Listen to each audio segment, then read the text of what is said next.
I work at a call center and I had a call with a dead person. Part number 2. Hello everyone, this is Eric. I have some things I have found since my last post. Last night I went to the place where the call came from and I explored the area. I will be explaining in great detail, so maybe some of you can help me make heads of this. It started when I woke up around 3 a.m. I got a call from the same lady, but this time I decided to actually answer it.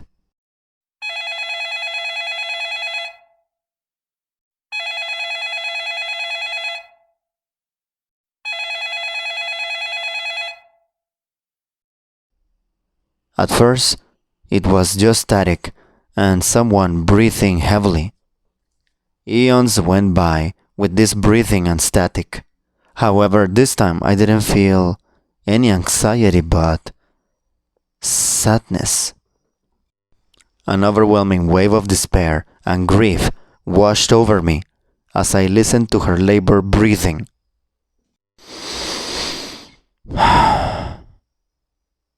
As I cried, I was assaulted with visions of her and looking through the past in her point of view. I felt her skin and I could hear her thoughts.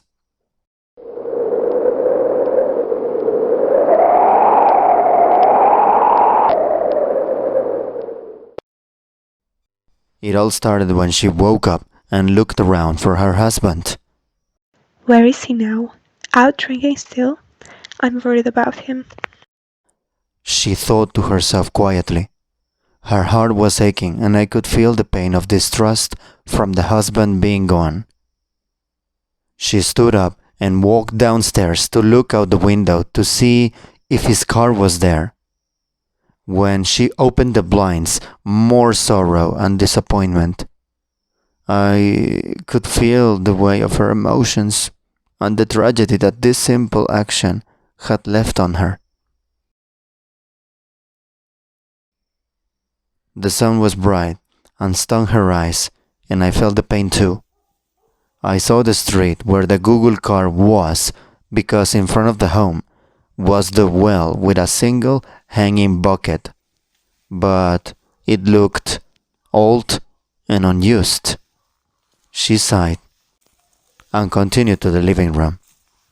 The room was decorated with different moon shapes and stars. Pictures of the moon were on her wall. She sat down and turned on an all-console TV.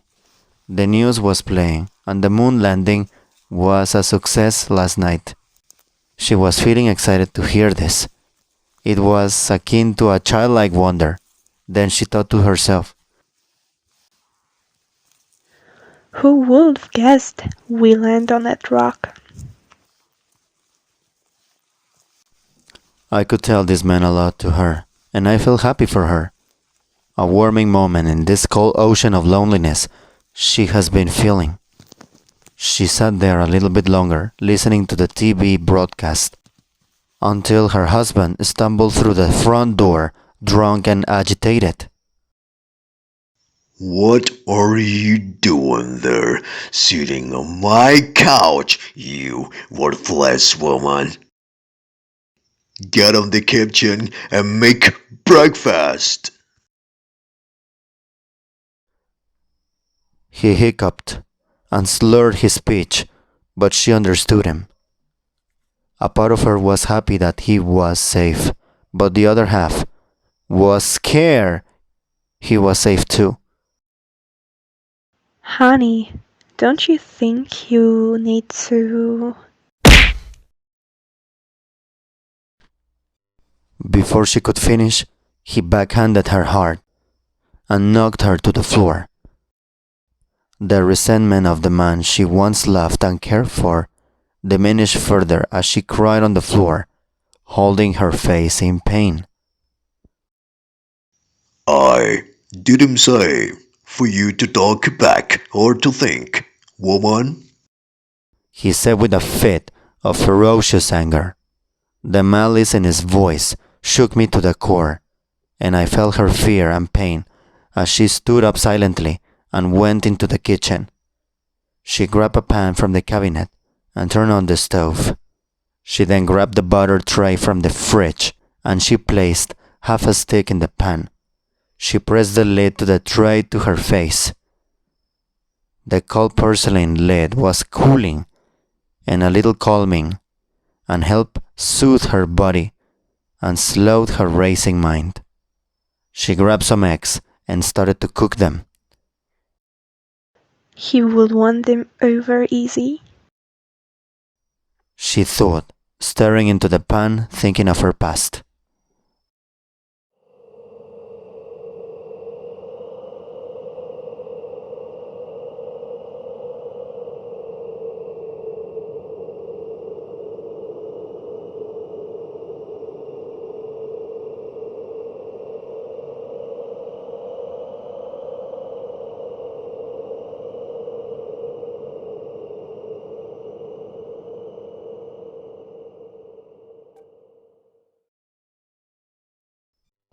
He wasn't always a bad person. In the beginning, he was sweet, a young man who would protect her at all cost. One moment she was working at a drive-in and a guy stepped out and groped her. She was helpless, and she was on skates and had no real momentum to pull away, so all she could do was cry and scream, which made the man even more aggressive. Her soon-to-be husband jumped out of his car and yelled, Get off her, you creep! The man looked back and yelled, "Huh, what you gonna do? This ain't your broad, why do you care?" Her husband walked to the man and punched him square in the jaw, knocking the man down, which made the girl fall. Her husband, with a smile, stood over her, with his hands up, and then said, Now, leave this lady alone, or we will have further problems. You got it?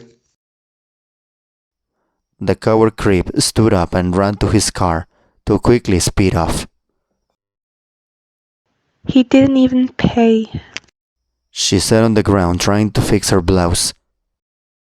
Sorry about that creep.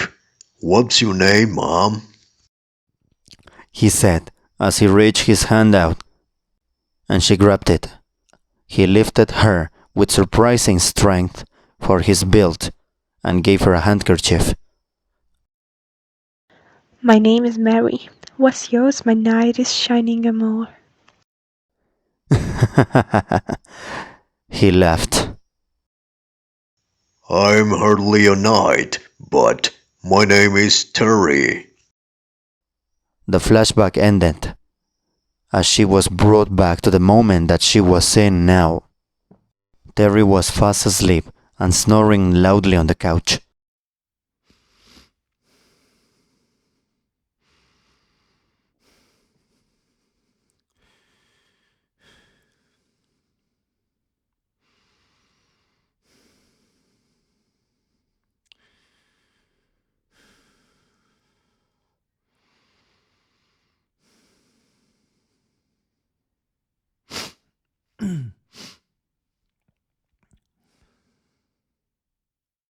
She was crying, seeing how her relationship started, to how it ended, breaking her body, her mind, and soul. The pain on her face was dying down, but the emotional trauma it left was long-lasting. She finished the meal and brought it out to him on the couch.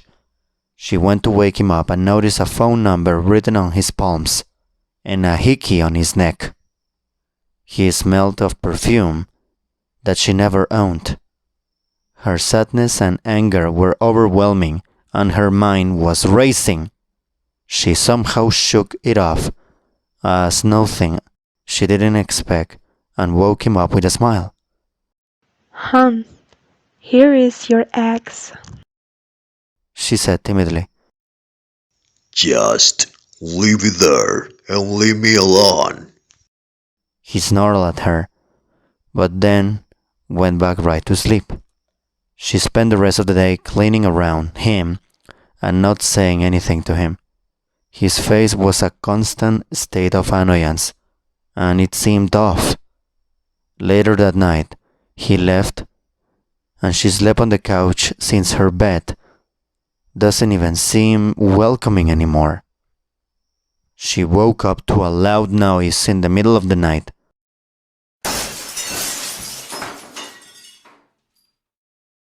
The clock rang 3 times as her husband Terry burst through the door, drunk and angry.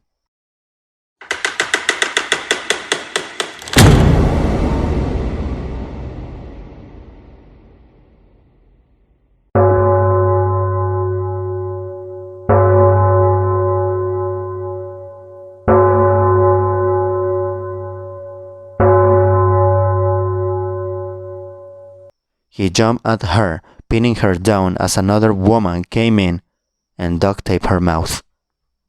She didn't recognize the woman, but she had a bright blonde hair and a small scar on her cheek. Terry tied her wrists and feet together before dragging her to the well and lifting her over his shoulders. The pain and fear she felt were intensified by the downpour of rain outside.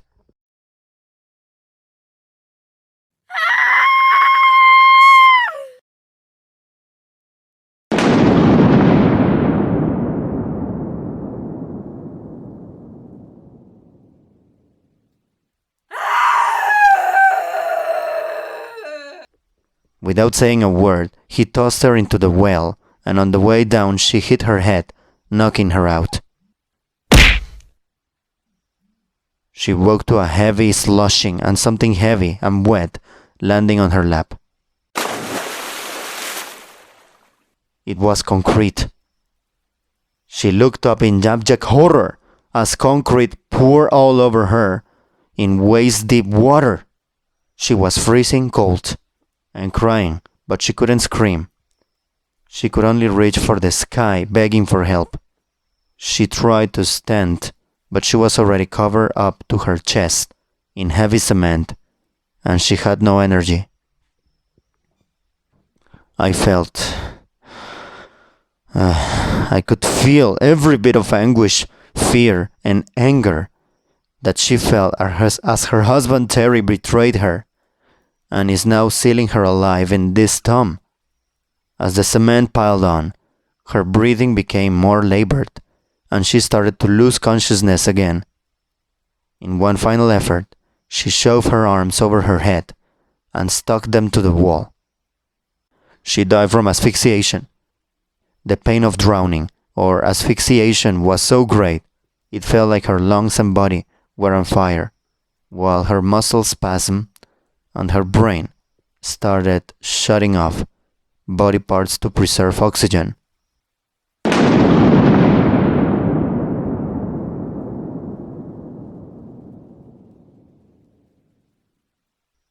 I woke up from her visions and I was covered in sweat. She said one last thing over the phone. Help me. I'm stuck. I replied with anger and determination. Don't worry, ma'am. Terry will not get away with this. She replied with a simple thank you and hung up.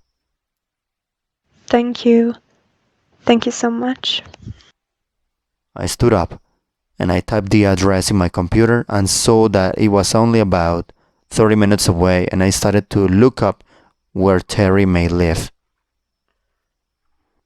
A newspaper article showed that Terry Campbell has filed for a missing person for his wife Mary Campbell.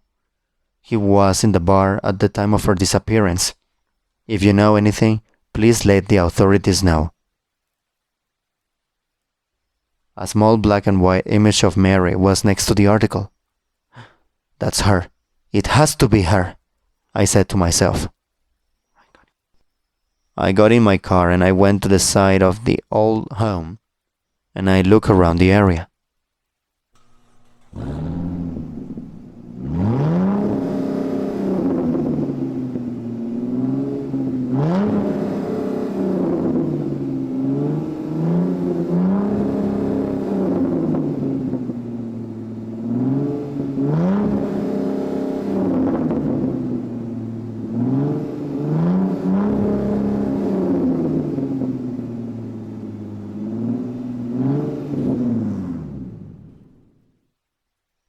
It was all overgrown with the wall I saw earlier.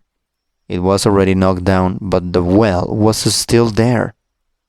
Although it was dilapidated, I could see into it. Inside the well was a small amount of water, and it was only about 4 feet deep. That's like 1 meter 30 centimeters. I jumped in carefully and bent down.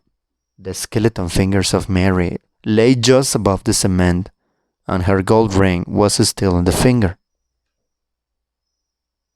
Something in my body felt peace, as if Mary wanted me to help her and find her. I grabbed her ring and I carefully climbed out.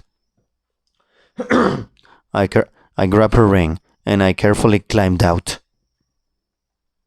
The ring was beautiful and still shiny, as if it was brand new. Inside were engraved the words, Amor in aeternum. I don't know any Latin, so if anyone knows this, please let me know. The calls have stopped, and now all I have to do is look for this guy and see where he is. My God, I'm not sure how to handle it or how to approach Terry. Hell, he may be even dead by now. Anyway, she may be stuck still, but I will give her the peace that she deserves. Until next time, this is Eric.